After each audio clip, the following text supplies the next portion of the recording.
जी भैया बहनों, आज हम हिंदी व्याकरण खंड में वर्ण विचार और उसके अंतर्गत वर्ण और वर्णमाला को समझेंगे। तो आइए हम सबसे पहले ये जान लें कि वर्ण क्या है। तो वर्ण छोटी से छोटी शब्द उपयोगी ध्वनि इकाई है जिसका खंड नहीं किया जा सकता।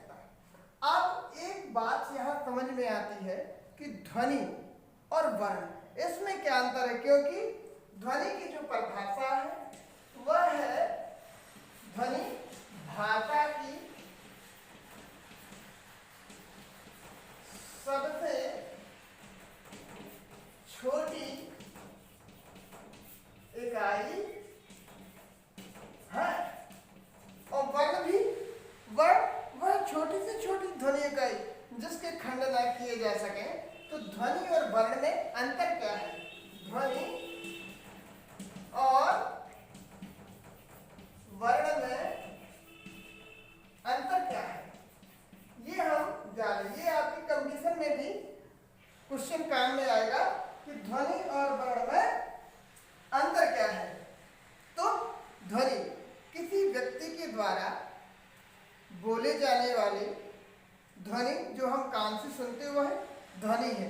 अर्थात हम कह सकते हैं कि ध्वनि को बोला जा सकता है और सुना जा सकता है, परंतु ध्वनि का कोई लिखित रूप नहीं होता। किंतु वर्ण बोलने में भी आता, सुनने में भी, और वर्ण का लिखित रूप भी होता है। जैसे आप लिख सकते हैं का, ख, गा, आ, ई, उ। तो हमारा यह प्रश्न समझ में आता है कि ध्वनि का लिखित रूप नहीं है और वर्ण का लिखित रूप है। अब हम देखें कि वर्णमाला क्या है। तो किसी भी भाषा के निर्धारित अक्षर समूह को वर्णमाला कहते हैं। वर्णमाला क्या है? वर्णमाला किसी भाषा के निर्धारित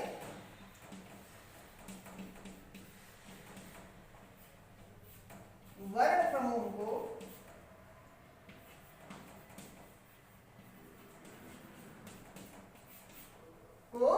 वर्णमाला कहते हैं।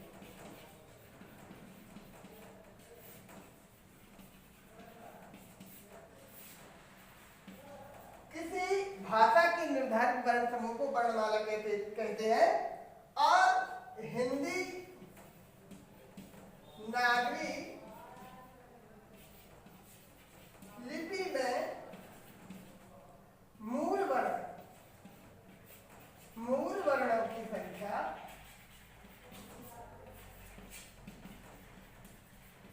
44 है। कितनी है? 44। तो दूसरा प्रश्न हमारा निकल के ये आया कि हिंदी नागरी लिपि में मूल वर्णों की संख्या कितनी है? तो उत्तर है हमारा 44। अब बात ये आती है कि वर्णमाला में 52 वर्ण है, तो संयुक्त अक्षर मिला करके ये 52 अक्षर बनते हैं। 44 मूल और शेष संयुक्त वर्ण मिलकर के 52 अक्षर वर्णमाला में हो जाते हैं। अब थोड़ा इससे एक ये बात आती है कि वर्ण और अक्षर में क्या अंतर है। इसके बाद हम वर्णमाला बताएंगे। वर्ण और अक्षर में अंतर। तो प्रिय भैया बहनों, अक्षर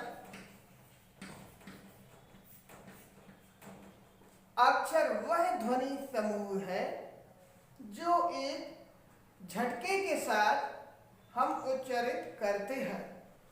दूसरी विशेषता ये है कि अक्षर में एक स्वर का होना आवश्यक है। अक्षर स्वर से युक्त होता है।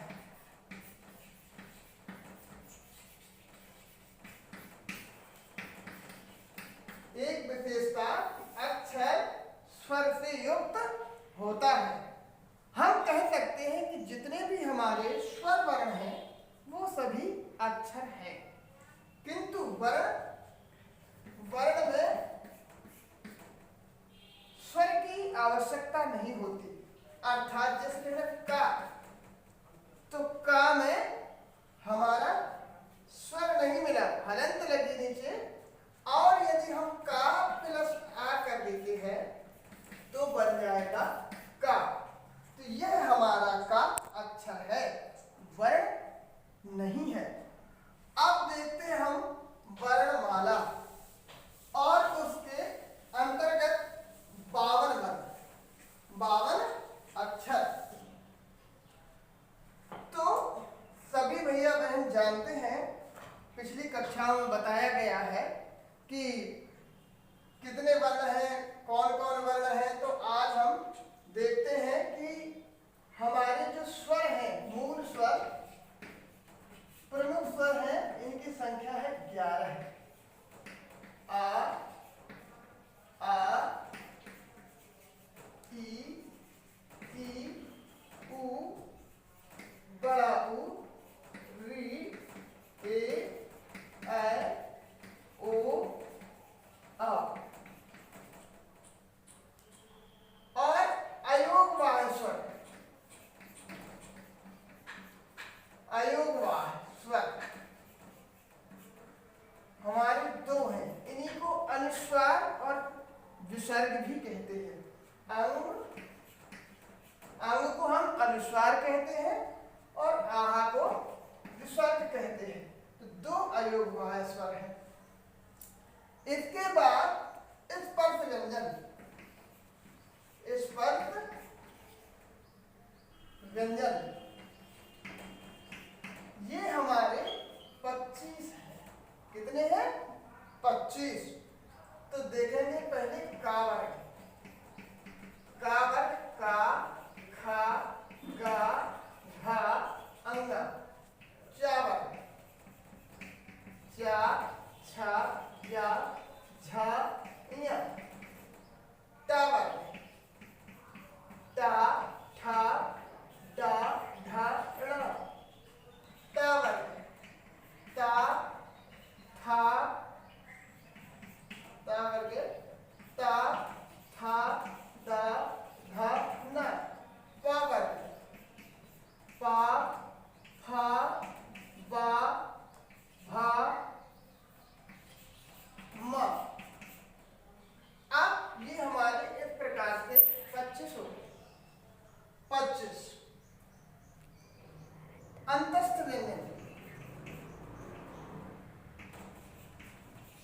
अंतस्थ व्यंजन है हमारे 4। अंतस्थ व्यंजन में या, रा, ला, वा। इनको हम अर्ध स्वर भी कहते हैं। अंतस्थ व्यंजन 11 लावा अर्ध स्वर है। कभी कंपटीशन में आ जाता है कि हमारा अर्ध स्वर किसे कहते हैं, या दे देते हैं विकल्प में कि या का, खा, गा में कौन हमारा अर्ध स्वर है। तो जितने भी अंतस्थ व्यंजन हैं ये सभी अर्ध स्वर है। अंतस्थ व्यंजन के बाद ऊष्म व्यंजन, ये भी 4 हैं। सा, सा, सा और हा। ये 3 सा है। इन तीनों के अलग अलग नाम हैं। तो जैसे सा है, इचुषा नाम तालु, तो सीटी वाला सा बोलते हैं, तालब्ध सा, इचुषा नाम तालु। फिर है षटकोण या खटकोण भी कहते हैं। तो ऋतुल सा नाम मूर्धा, तो मूर्धन्य सा है षटकोण वाला सा। और ऋतुल सा नाम दंता, सा सर्वता, तो आपका ये दंती सा है। तो यानी कि तालब्ध सा, मूर्धन्य सा, दंती सा। फिर है संयुक्त व्यंजन। संयुक्त व्यंजन भी आपके 4 है। छत्री, त्रिशूल, ज्ञा और त्रा। अब आगे है उत्क्षिप्त व्यंजन। उत्क्षिप्त व्यंजन इसी को कहते हैं द्विगुण व्यंजन। द्विगुण ये है 2 द्विगुण व्यंजन, ड़ा और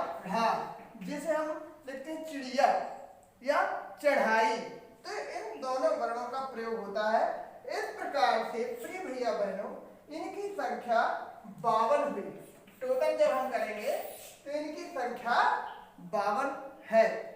अब आगे हम वर्णमाला का विभाजन, वर्गीकरण करते हैं स्वर और व्यंजनों का, समझाएंगे। ये आपको प्रिय भैया बहनों यदि समझ में आए, अच्छा लगे तो इसे लाइक करें, सब्सक्राइब करें और शेयर करें। आगे की वीडियो में हम आपको इसका विभाजन करके बताएंगे। आज के लिए इतना ही, धन्यवाद।